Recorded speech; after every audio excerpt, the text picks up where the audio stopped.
ജെയിംസും ഡെല്ലയും ഭാര്യ ഭർത്താക്കന്മാരായിരുന്നു. ഏറെ പരസ്പരം സ്നേഹിച്ചവർ. ക്രിസ്മസ് അവർക്ക് വിവാഹ വാർഷികം കൂടി ആയതുകൊണ്ട് ഡെല്ല ജെയിംസിന് എന്തെങ്കിലും ഒരു സർപ്രൈസ് സമ്മാനം കൊടുക്കണമെന്ന് അതിയായി ആഗ്രഹിച്ചു. സാമ്പത്തികമായി അത്ര നല്ല നിലയിൽ ഒന്നും അല്ലാത്തതുകൊണ്ട് ഇതുവരെയും എത്ര തവണ ആഗ്രഹിച്ചിട്ടും അങ്ങനെയൊന്നും കൊടുക്കാനേ കഴിഞ്ഞിട്ടില്ല. എന്നാൽ ഇത്തവണ എങ്ങനെയും അങ്ങനെ ഒരു സമ്മാനം കൊടുക്കാൻ തന്നെ ഡെല്ല തീരുമാനിച്ചുറപ്പിച്ചു. ജെയിംസിന് വല്യപ്പച്ചൻ സമ്മാനിച്ച പരമ്പരാഗതമായ ഒരു സ്വർണ്ണ വാച്ചുണ്ട്. അതിൽ തൂക്കിയിടാൻ ഒരു പ്ലാറ്റിനം ചെയിൻ ഉണ്ടായിരുന്നെങ്കിലെന്ന് ജെയിംസ് പലപ്പോഴും ആഗ്രഹിച്ചിട്ടുണ്ട്. അത് വാങ്ങിക്കൊടുക്കാൻ കഴിഞ്ഞാൽ ജെയിംസിന് കിട്ടാവുന്ന ഏറ്റവും വലിയ സമ്മാനമാണെന്ന് ഡെല്ലയ്ക്ക് അറിയാമായിരുന്നു. ജെയിംസിന് വേണ്ടി എങ്ങനെയും ഒരു പ്ലാറ്റിനം ചെയിൻ വാങ്ങണം എന്നുറച്ച് ജെയിംസ് പുറത്തേക്ക് പോയ നേരം നോക്കി ഡെല്ല പുറത്തേക്ക് ഇറങ്ങി. എന്നാൽ ജെയിംസ് പുറത്തേക്ക് ഇറങ്ങിയത് തന്റെ സഹധർമ്മിണിക്ക് ഏറ്റവും നല്ല ഒരു സമ്മാനം സർപ്രൈസായി കൊടുക്കണമെന്ന് ആഗ്രഹിച്ചുകൊണ്ടാണ്. ഡെല്ലയുടെ ഏറ്റവും വലിയ സ്വത്തായിരുന്നു അവളുടെ നീണ്ട ഇടതൂർന്ന പട്ടുപോലെയുള്ള മുടി. അത് സൂക്ഷിക്കാനായി അവൾ ഒത്തിരി ശ്രദ്ധിച്ചിരുന്നു. അതിൽ ഒരു സ്വർണ്ണ ക്ലിപ്പ് വെക്കാൻ അവൾക്ക് എപ്പോഴും ആഗ്രഹമായിരുന്നു. അത് പലപ്പോഴും പറയുമെങ്കിലും ഒരിക്കലും അങ്ങനെയൊന്നും വാങ്ങിക്കൊടുക്കാൻ കഴിഞ്ഞിട്ടില്ല. അങ്ങനെ ഒരു സർപ്രൈസ് സമ്മാനം ഈ ക്രിസ്മസിന് കൊടുത്താൽ അവൾക്ക് ഏറെ സന്തോഷമാകുമെന്ന് ജെയിംസിന് അറിയാമായിരുന്നു. എങ്ങനെയും ഇന്ന് അത്തരത്തിൽ ഒരു ക്ലിപ്പ് വാങ്ങണം എന്ന് തന്നെ ജെയിംസ് തീരുമാനിച്ചുറപ്പിച്ചു. അടുത്ത് കണ്ട സ്വർണ്ണക്കടയിലേക്ക് കയറി തന്റെ കയ്യിലുണ്ടായിരുന്ന പരമ്പരാഗതമായി ലഭിച്ച ആ സ്വർണ്ണ വാച്ച് അവിടെ വിറ്റിട്ട് അവിടെ ഉണ്ടായിരുന്ന ഏറ്റവും നല്ല സ്വർണ്ണ ക്ലിപ്പ് വാങ്ങി ജെയിംസ് വീട്ടിലേക്ക് വന്നു.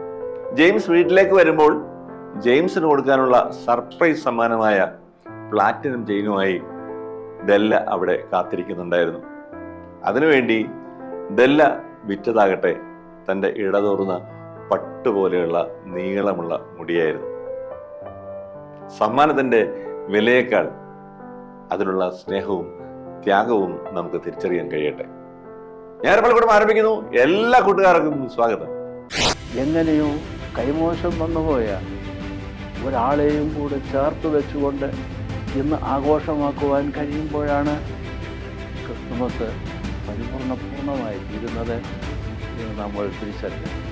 ക്രിസ്മസ് ആശംസകളുടെയും പുതുവത്സര ആശംസകളുടെയും ചിത്രങ്ങളും സംഗീതവും ഒക്കെ നിറച്ച സ്നേഹത്തിന്റെ പങ്കുവെക്കലുകളായിരുന്നു ക്രിസ്മസ് കാർഡുകൾ. ഇന്ന് തന്നെ ലോഗിൻ ചെയ്യൂ കൂട്ടുകാരെ. കൈ നിറയെ സമ്മാനം നേടൂ. ഞായർ പള്ളിക്കൂടം മെഗാ ക്വിസ് കോമ്പറ്റീഷൻ 2026.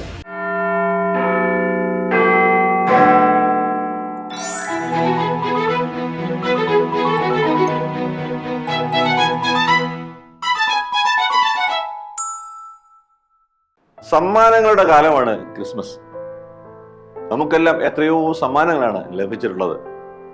ഏറ്റവും വലിയ സമ്മാനം എന്താണെന്ന് ചോദിച്ചാൽ നമുക്കെല്ലാം എന്തെങ്കിലുമൊക്കെ പറയാനുണ്ടാവും.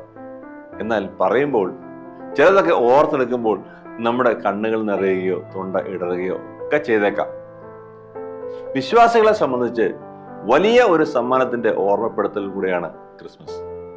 അഭിനന്ദ ഡോക്ടർ ഗബ്രിയേൽ മാർ ഗ്രിഗോറിയോസ് മെത്രാപ്പോലീത്തയുടെ സന്ദേശത്തിലേക്ക്. ദൈവം നമ്മോടുകൂടെ.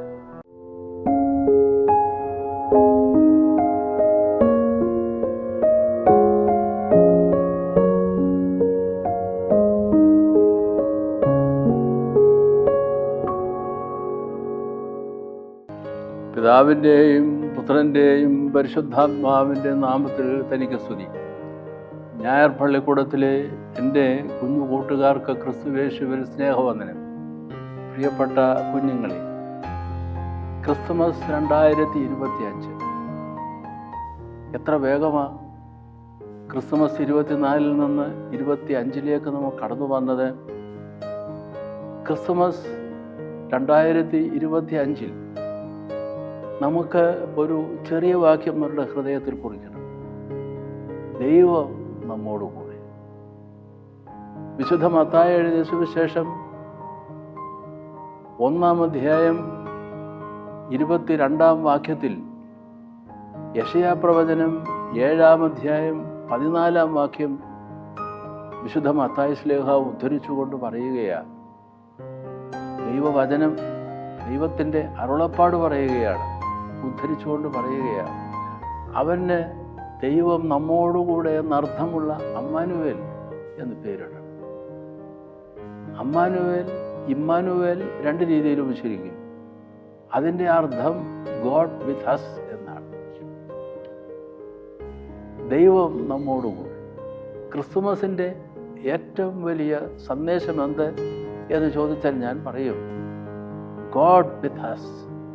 God is above. God is everywhere. God is here and there. God is everywhere. പക്ഷേ ഇവിടെ ശക്തമായ ഒരു സന്ദേശം ക്രിസ്തുമസിൽ ഈ വർഷം നമുക്ക് സ്വീകരിക്കാം.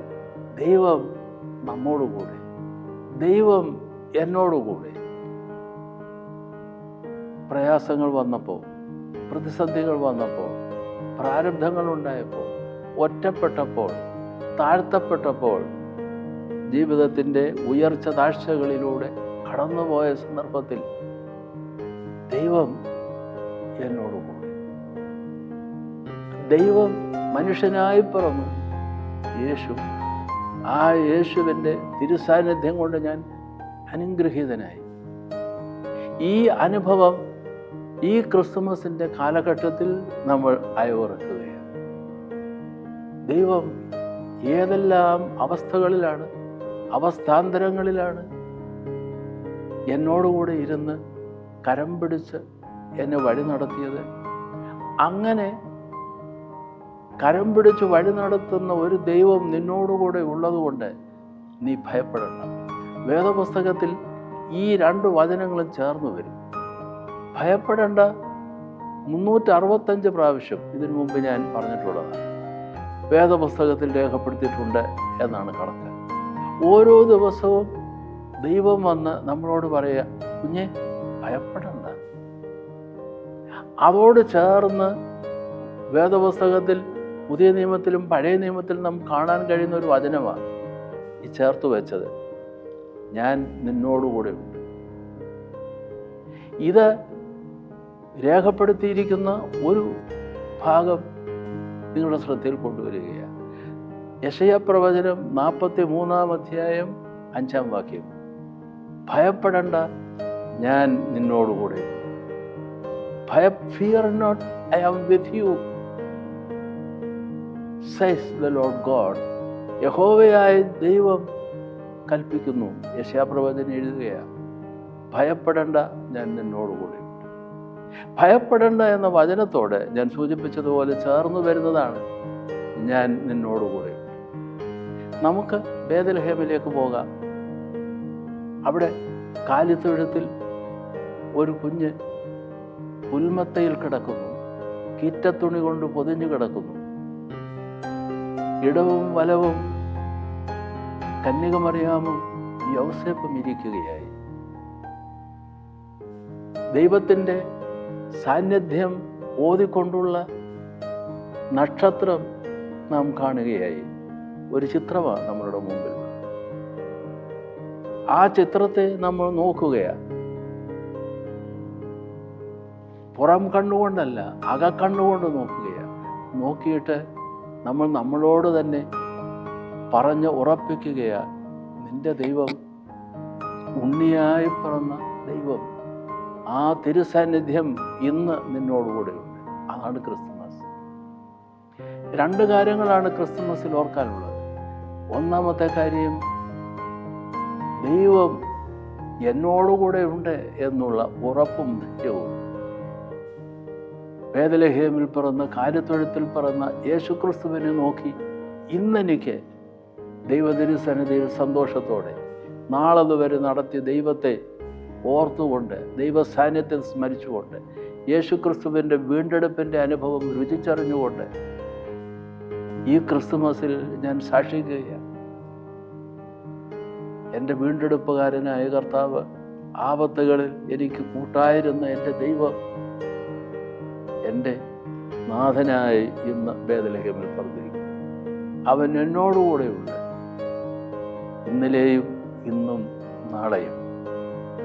ഈ ഒരു വലിയ തിരുസാന്നിധ്യത്തിൻ്റെ ഉറപ്പ് നമ്മൾ ആഘോഷമാക്കുകയാണ് ക്രിസ്തുമസ് പെരുന്നാളിൽ, തിരുപ്പിറവി പെരുന്നാളിൽ, നമ്മുടെ കർത്താവായ യേശു ക്രിസ്തുവിൻ്റെ ജനന പെരുന്നാളിൽ എന്ന് നമുക്ക് ഒന്നാമത് നോക്കാം.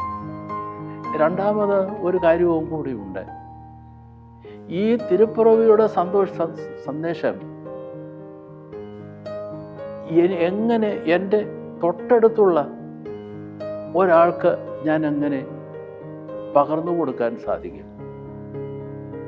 വേണ്ടത്ര വസ്ത്രമുടുപ്പാനില്ലാത്ത ഒരു പാവപ്പെട്ടവൻ, ക്രിസ്തുമസിന് ഒരു നല്ല ഉച്ചയൂണ് തയ്യാറാക്കാൻ ശേഷിയില്ലാത്തൊരു പാവപ്പെട്ടവൻ, പണമുണ്ടെങ്കിലും ഒറ്റപ്പെട്ടുപോയി നിരാശതയിൽ കഴിയുന്ന പ്രായമുള്ള ഒരു വൃദ്ധയോ ഒരു വൃദ്ധനും, അല്ലെങ്കിൽ ശരീരം മുഴുവനും ചേതനയേറ്റ് അരയ്ക്ക് കീഴെ ചേതനയേറ്റ് നടപ്പാൻ നിവൃത്തിയില്ലാതെ രോഗിയായി കഴിയുന്ന ഒരാളെ അയാൾക്കൊരു കൂട്ടുകൊടുക്കുവാൻ, അവരുടെ ഹൃദയത്തിൽ മന്ത്രിക്കുവാൻ നമ്മളുടെ സാന്നിധ്യം കൊണ്ട് സഹായം കൊണ്ട് സാധിക്കേണ്ടതുണ്ട്. ദൈവം ഇന്നും ജീവിക്കും. നമ്മളുടെ സാന്നിധ്യം ദൈവ സാന്നിധ്യമായി തിരിച്ചറിയുന്ന നിമിഷങ്ങൾ ധാരാളം നമ്മളുടെ ജീവിതത്തിലുണ്ടാകും. കുഞ്ഞുങ്ങളെ, നിങ്ങൾക്ക് തന്നെ അത്തരം നിമിഷങ്ങൾ തീർച്ചയായിട്ടും അനുഭവമാക്കുവാൻ കഴിയേണ്ടതുണ്ട്. ക്രിസ്തുമസിനെ സംബന്ധിച്ചുള്ള ദൂതുകൾ നൽകുന്ന അവസരത്തിൽ ആദ്യത്തെ ക്രിസ്തുമസ് കാർഡ് ചരിത്രം നമ്മൾ നോക്കുമ്പോൾ അതിൻ്റെ ഒരു പേജിൽ ഒരു ഫോൾഡർ, അതിൻ്റെ ഒരു പേജിൽ ബേഥലേഹേമിലെ കാര്യത്തൊഴുത്തിൽ പിറന്ന ഉണ്ണിയേശുവും മറിയമും ജോസഫും, ആ ചിത്രത്തോട് ഒപ്പം അതിന് തൊട്ടടുത്ത പേജിൽ ക്രിസ്തുമസ് ആഘോഷം, ഒരു കുടുംബം അത് ഒന്നിച്ചിരുന്ന ഒരു മേശയ്ക്ക് ചുറ്റുമിരുന്ന് ഭക്ഷണം കഴിച്ച് അത് ആസ്വദിക്കുമ്പോൾ, ആ ക്രിസ്തുമസ് ആസ്വദിക്കുമ്പോൾ, ആ ക്രിസ്മസ് കാർഡിൽ വസ്ത്രമില്ലാത്ത ഒരാൾക്ക് വസ്ത്രം കൊടുത്തു, വിശപ്പടക്കാൻ നിവൃത്തിയില്ലാത്ത ഒരാളെ ചേർത്ത് വെച്ചു, കൂടെ ഇരുത്തിയും ക്രിസ്തുമസ് ആഘോഷമാക്കുന്ന ഒരു മാതൃകാ കുടുംബത്തിൻ്റെ ചിത്രം ആദ്യകാല ക്രിസ്തുമസ് ചിത്രങ്ങളിൽ ചേർത്തിരുന്നു എന്ന് നാം മറക്കരുത്. ഇന്ന് അങ്ങനെയൊന്നും കാണുന്നില്ലല്ലോ എന്ന് ചിന്തിച്ചു പോകും. അത് കാർഡിൽ മാത്രം രചിക്കേണ്ടതൊന്നും അല്ലല്ലോ, നമ്മളുടെ ജീവിതത്തിൽ അത് ഉണ്ടാവേണ്ടതാണ്. ചുരുക്കം, ക്രിസ്തുമസിൻ്റെ ഏറ്റവും വലിയ സന്ദേശം ഒന്നാമത്, ക്രിസ്തു ഇന്നും എന്നോടുകൂടെയുണ്ട്.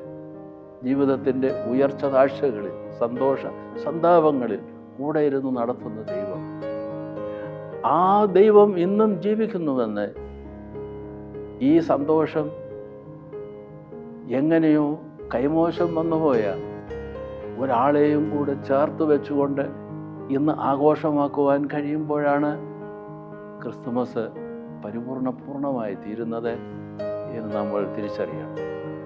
അവരുടെ മനസ്സിൽ അവർ മന്ത്രിക്കണം, ഇതാ ഒരു ദൈവ പൈതലിൻ്റെ സാന്നിധ്യം വഴിയായി യേശു ക്രിസ്തു ഇന്നും ജീവിക്കുന്നു. ആ തിരുജനനം, തിരുപ്പിറവി ഇന്നും ഒരു സാന്നിധ്യമായി ഒരു ദൈവ പൈതലിലൂടെ ഞങ്ങൾ രുചിച്ചറിയുന്നുവെന്ന് ഒരാൾ സാക്ഷിക്കാൻ കഴിയുമ്പോഴാണ് യഥാർത്ഥത്തിൽ തിരുപ്പിറവി ഒരു ആഘോഷമായി തീരുന്നത്, അതിൻ്റെ പൂർണ്ണതയിൽ എന്നുള്ളത് നിങ്ങളെ നമ്മൾ ഗ്രഹിച്ചിരിക്കണം. 2025 ക്രിസ്തുമസ് ആഘോഷിക്കുമ്പോൾ ഇങ്ങനെ ഒരു സാക്ഷ്യവും കൂടെ ചേർത്ത് വെച്ചുകൊണ്ട് നമ്മളുടെ സന്തോഷം പൂർണ്ണമാക്കുവാൻ, ആഘോഷം അതിൻ്റെ യഥാർത്ഥത്തിലുള്ള അർത്ഥത്തിൽ, യഥാർത്ഥത്തിലുള്ള അതിൻ്റെ ഉദ്ദേശത്തിൽ പരിപൂർണമാക്കുവാൻ കഴിയട്ടെ എന്ന് ആശംസിക്കുന്നു. നിങ്ങൾക്കെല്ലാം എൻ്റെ ഏറ്റവും സന്തോഷകരമായ ക്രിസ്തുമസ് 2025 നേരുന്നു. ദൈവം 2000 വർഷങ്ങൾക്ക് മുമ്പ് കാലിത്തൊഴുത്തിൽ പിറന്ന വീണ്ടെടുപ്പുകാരനായ നമ്മുടെ ദൈവമായ യേശു ക്രിസ്തുവിൻ്റെ അനുഗ്രഹവും കൃപയും എല്ലാവർക്കും നേർന്നുകൊണ്ട് നമസ്കാരം.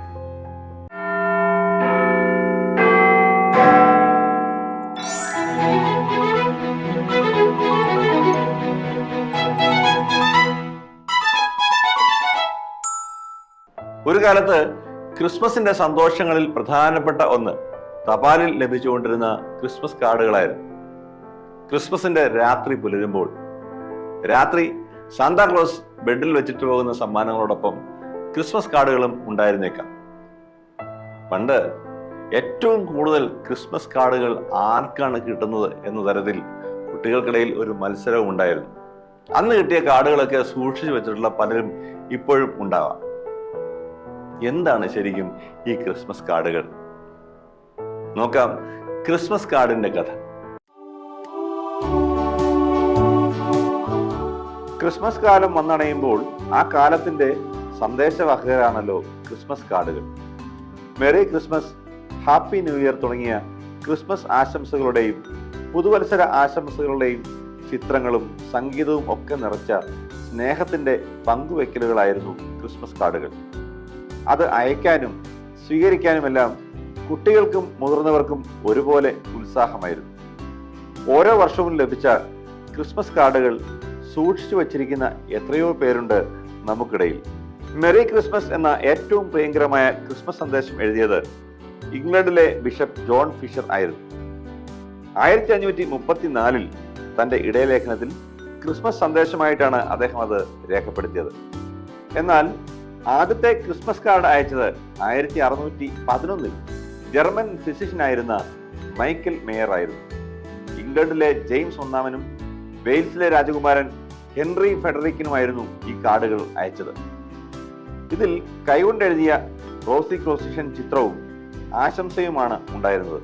വാണിജ്യാടിസ്ഥാനത്തിൽ പുറത്തിറങ്ങിയ ആദ്യത്തെ ക്രിസ്മസ് കാർഡായി രേഖപ്പെടുത്തപ്പെട്ടിരിക്കുന്നത് 1843 ലണ്ടനിൽ വിതരണം ചെയ്ത ക്രിസ്മസ് കാർഡാണ്. ലണ്ടനിലെ സർക്കാർ തപാൽ ഉദ്യോഗസ്ഥനായ സർ ഹെൻറി കോൾ തന്റെ സുഹൃത്തായിരുന്ന ചിത്രകാരൻ ജോൺ കോൾക്കോട്ട് ഹോസ്ലിയുമായി ചേർന്നാണ് ആശംസയും ചിത്രവും തയ്യാറാക്കിയത്. കാർഡിൽ 3 ചിത്രങ്ങളാണ് ചേർത്തിരുന്നത്. മധ്യത്തിൽ ക്രിസ്മസിന്റെ ആഡംബര വിരുന്നും വശങ്ങളിലായി നിർധനരെ സഹായിക്കുന്നതായി 2 ചിത്രങ്ങളുമാണ് ചേർത്തിരുന്നത്. 1841 ഒരു കാർഡ് പുറത്തിറങ്ങിയതായി സ്കോട്ട്ലാൻഡിൽ എഡിൻബറോയിൽ ഒരു അവകാശവാദം ഉന്നയിക്കപ്പെട്ടിട്ടുണ്ട്. വായി തുറന്ന് ചിരിക്കുന്ന ചുരുണ്ട മുടിക്കാരനായ ആൺകുട്ടിയുടെ ചിത്രമാണ് അതിൽ കാണുന്നത്. 1860 ആയപ്പോഴേക്കും അച്ചടി സാങ്കേതിക വിദ്യ പുരോഗമിക്കുകയും ക്രിസ്മസ് കാർഡിലൂടെ ഒരു വലിയ കച്ചവട സാധ്യത തെളിഞ്ഞുയർന്നു വരികയും ചെയ്തു. തുടർന്ന് ഇംഗ്ലണ്ടിലും യൂറോപ്പിലും ക്രിസ്മസ് കാർഡുകൾ ക്രിസ്മസിന്റെ ഒരു ആചാരമായി മാറി. പുൽത്തൊട്ടിയിലെ ശിശുവും മാതാപിതാക്കളുമായിരുന്നു ചിത്രം. 1915 ജോയ്സ് സി ഹാൾ തന്റെ 2 സഹോദരന്മാരുമായി തുടങ്ങിയതാണ് ഏറെ ശ്രദ്ധേയമായ ഹാൾമാർക്ക് ക്രിസ്മസ് കാർഡുകൾ. 4 ഇഞ്ച് വീതിയും 6 ഇഞ്ച് നീളവുമുള്ള മടക്കി കവറിലിടാവുന്ന കാർഡുകൾ ഹാൾമാർക്ക് രൂപകൽപ്പനയാണ്. 1910 മുതൽ വ്യത്യസ്തമായ രൂപത്തിലും ഭാവത്തിലുമൊക്കെയായി വീടുകളിൽ ഉണ്ടാക്കുന്ന ക്രിസ്മസ് കാർഡുകൾ സുലഭമായി. ഇപ്പോൾ തിരുജനനം, സാന്താക്ലോസ് കൂടാതെ മഞ്ഞുകാലവും ജീവിതത്തിലെ പ്രധാന നിമിഷങ്ങളും ഒക്കെ അടങ്ങിയ ഒത്തിരി തരം കാർഡുകൾ ലഭ്യമാണ്. ആർട്ടിഫിഷ്യൽ ഇന്റലിജൻസിന്റെ ഇക്കാലത്ത് ഓൺലൈൻ കാർഡുകളും അനിമേഷൻ കാർഡുകളും സുലഭമാണെങ്കിലും പ്രിന്റ് ചെയ്ത ക്രിസ്മസ് കാർഡുകൾ അത് നൊസ്റ്റാൾജിയ തന്നെ.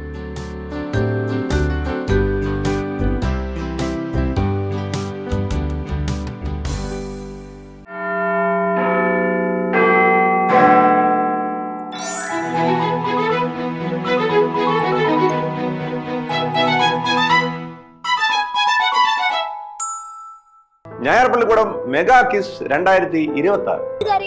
ഞായർ പള്ളിക്കൂടം 300 എപ്പിസോഡ് സെലിബ്രേഷന്റെ ഭാഗമായി കൂട്ടുകാർക്കായി ക്വിസ് മത്സരം നടത്തുന്നു. 25,000 രൂപയുടെ സമ്മാനങ്ങളാണ് നിങ്ങളെ കാത്തിരിക്കുന്നത്.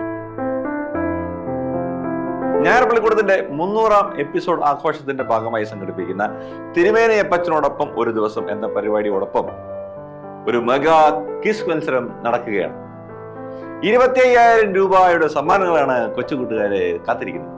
10 വയസ്സ് മുതൽ 15 വയസ്സ് വരെ പ്രായമുള്ള കൂട്ടുകാർക്ക് പങ്കെടുക്കാം. ആദ്യഘട്ട മത്സരം മൊബൈൽ ആപ്പ് വഴിയും ഫൈനൽ റൗണ്ട് മത്സരം 2026 ഫെബ്രുവരിയിൽ തിരുവനന്തപുരത്തുമായിരിക്കും സംഘടിപ്പിക്കുക. താല്പര്യമുള്ളവർക്ക് ഇതോടൊപ്പമുള്ള ലിങ്കിൽ ക്ലിക്ക് ചെയ്താൽ പേര് രജിസ്റ്റർ ചെയ്യാവുന്നതാണ്. ഒരുമിച്ച് കൂടാം, സമ്മാനങ്ങൾ നേടാം. ഞായർ പള്ളിക്കൂടം മെഗാ കിസ് 2026. ഇന്ന് തന്നെ ലോഗിൻ ചെയ്യൂ കൂട്ടുകാരെ. കൈ നിറയെ സമ്മാനം നേടൂ. ഞായർ പള്ളിക്കൂടം മെഗാ ക്വിസ് കോമ്പറ്റീഷൻ 2026.